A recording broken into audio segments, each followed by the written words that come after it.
Hello and welcome back to the Simple Joy Show.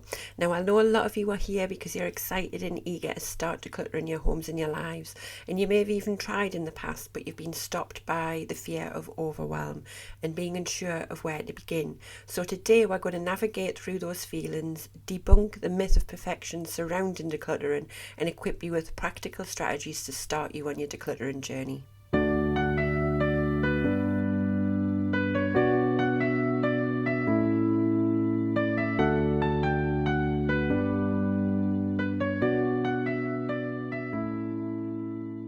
This is the Simple Joy Show, the podcast for people who are ready to declutter and simplify their homes and lives to create more space, time, energy and freedom. I am your host, Hayley Forster, mother, wife and declutter coach, and I'm going to be sharing with you simple bite-sized nuggets to help you on your journey to living a simpler life through the power of decluttering. So if you're ready to choose calm over chaos, then let's dive into today's show. Hello everybody, happy Friday. How are you all? I hope you're doing well. This is going to be my last podcast just for a couple of weeks because I am taking the rest of August off. We're off on a big family holiday, and I did consider whether to kind of bulk record some episodes and get them out there and schedule them so they would be released while I'm away. But I decided not to, and that's because I didn't want to just put content out there for content's sake and try and rush it out for you and it not be as good as I wanted it to be. And also, I really truly believe that we need rest and downtime, and I have been super busy in the run up to this holiday with just looking after the kids in the summer holidays, trying to keep them entertained and take them out where I can, as well as keep on top of my work and getting ready for the big holiday as well. So I didn't really want to add extra to my plate when it wasn't necessary, because we all need downtime, and I didn't want to get to my holiday and be absolutely exhausted from the run up to it, and then it takes a few days for me to pull myself around, and by that time half of my holiday is gone. So I really wanted to just try and relax into it and ease into it and not overwork myself and get myself so stressed before we actually go on holiday. It's a big holiday for us. It's a once in a lifetime holiday. We're off to California. We're taking the kids to Disneyland, and I'm really looking forward to it. So instead of me trying to aimlessly engage in all of these activities that aren't really necessary, I'm just really choosing to disconnect from all of that and really connect with my girls and enjoy this time, and just be really intentional about being with them and creating as many memories as possible. So I'm really excited. You can probably tell because I keep mentioning about how excited I am. But anyway, let's get on to the main part of this episode. As I mentioned in the intro, so many people are really keen and eager to start decluttering, but actually when it comes to sitting down and actually starting it, they back out because they're either confused about where to start and they're thinking, well, if I start in this room, that's going to impact that room, or I don't have the space to actually sort through stuff. I'm not entirely sure where the best place is to start. And then the overwhelm builds up and you start to panic and you think, oh, I can't do this. It's just too much. I'm going to leave it. I'm going to do it another day. And then that just keeps on happening and keeps on happening, and you keep putting it back. And before you know it, months have gone by and you've still not managed to do anything. So that's what I want to discuss today. Now, the first big hurdle in that is not knowing where to start. And that is often a fear that's rooted in either perfectionism or overwhelm. And decluttering as a whole, it might feel scary to you because you want to do it perfectly. You want to be able to say, I've decluttered, I've done this, and it's stayed like this, and I've been able to get it done so quickly, and I want to start in the right place, and it's going to be absolutely perfect, and I'm going to do it right. If I'm going to spend time on it, I want to do it perfect. But the truth is, there is no perfect way to declutter. And as with most things in life, if you wait until you can do it perfectly, you're never going to start.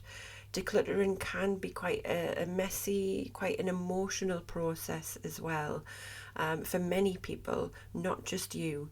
And the only way really is to just get started, because if you keep waiting for that perfect moment, it's just never going to come. And yeah, there's ways to get started that are going to help you ease into the process and build up the momentum by starting in easier places, less emotional places.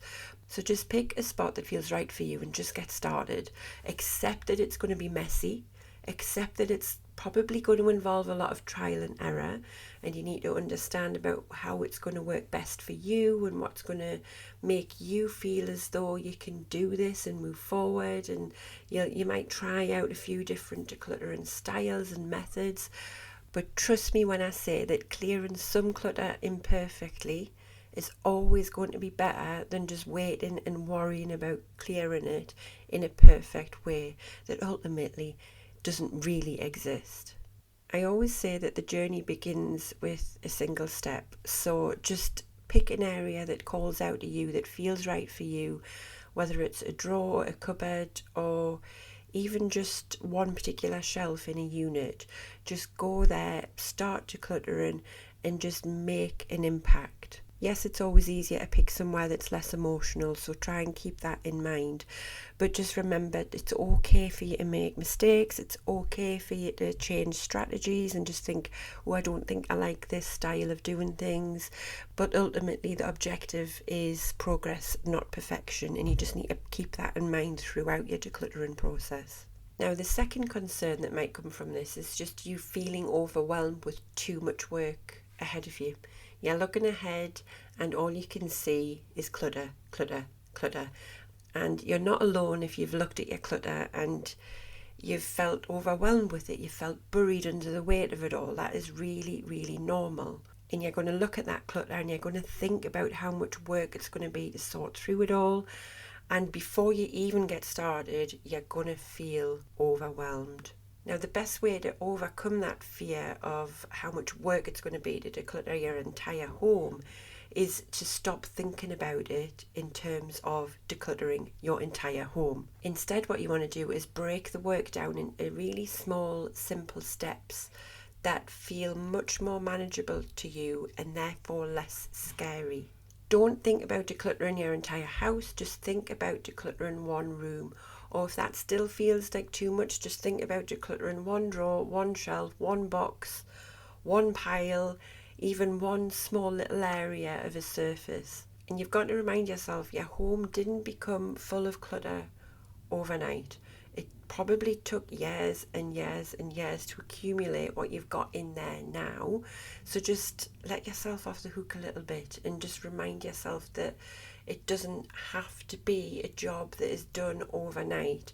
It's going to take time. It's going to be a process, but you just need to tackle the decluttering one step at a time, and that every step you take moves you closer to reaching your decluttering goals. So just remember to take baby steps. Every item you decide to keep or let go, it's progress. Cherish that progress. Don't rush the journey, and celebrate each of those decluttering achievements that you've got to, no matter how small they are, because it's a big achievement. So next time that you find yourself hesitating, just remember these tips that I've given you today. I've purposely done this as a short episode because if you are starting to declutter and you feel that overwhelm coming on, just chuck this episode on, just put it in your ears and listen to it before you get started. Just as a reminder to tell yourself that it doesn't all have to be done at once. It doesn't have to be perfect. Just start somewhere small, even if you do 5-10 minutes a day, and that will make a big difference.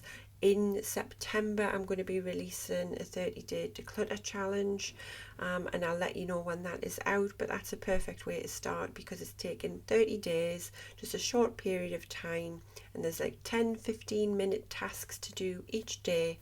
And those small tasks build up over time. And it's just to show you that actually just a little bit of effort every single day, no matter how small, then builds up to something really, really great at the end of it. And you can feel the impact already within a few days of actually doing that and committing that time and committing that effort. So just remember that your journey is your journey. It's unique to you.